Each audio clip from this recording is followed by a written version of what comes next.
ఏంటి ఇప్పుడు నుంచి చదువుతున్నావు?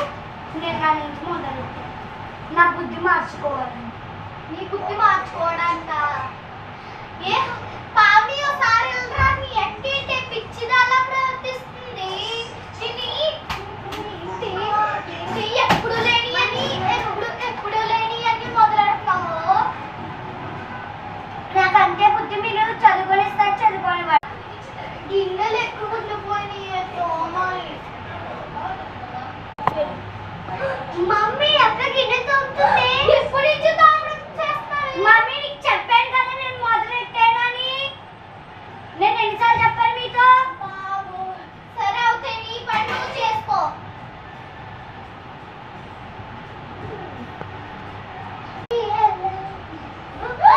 ఎప్పుడు నుంచి అర్థం మొదలెట్టావే? మమ్మీ నీకు 3 సార్లు చెప్పాను నేను చెల్లితో ఆడుకుంటాను. చెల్లితో ఆడు గొడవలు ఎక్కుంటుంటావు కదా, ఇద్దరు ఎచ్చక్క ఉంటున్నారు.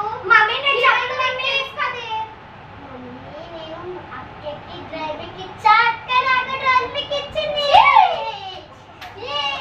ఎప్పటి నుంచి అలా టైంకి ఇవ్వకుండా అందరూ కలిసి ఉండాలమ్మా. నిద్ర కలిసి ఉంటేనే కదా మాకు ఆనందం. ఓకేనా? ఈసారి అలా ఉండండి ఇద్దరు కలిసి.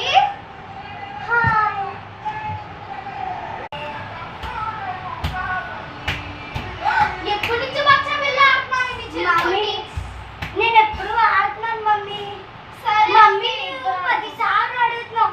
నా ఇష్టం, నేను ఆడుకుంటానంతే. సరే మీ ఇష్టం, మీరు పడండి. హాయ్ గాయ్స్, మీ చెల్లులు, మీ అక్కలు, మీ అన్నీలు, మీ తమ్ముళ్ళతోటి అలా కలిసి ఉండండి. ఓకేనా? అలా కలిసి ఉంటేనే మాకు ఆనందం. అంటే మాకంటే అమ్మాలకి ఆనందం కదా. సరే అవుతే అమ్మాలకి ఆనందం కాబట్టి మీరు అందరూ కలిసి ఉండాలి. చెల్లెలు, అక్కళ్ళు, తమ్ముళ్ళు, అన్నయ్యలు మీరు అందరూ కలిసి ఉండాలి. అమ్మాల్ని మనం బాధ పెట్టించకూడదు. మన అమ్మాల్ని బాధ పెట్టించకూడదు. Bye guys, love you all. ఓకేనా? మా ఛానల్ నచ్చితే లైక్ చేసుకోండి, షేర్ చేసుకోండి, సబ్స్క్రైబ్ చేసుకోండి, కామెంట్లో పెట్టండి. Bye guys, love you all.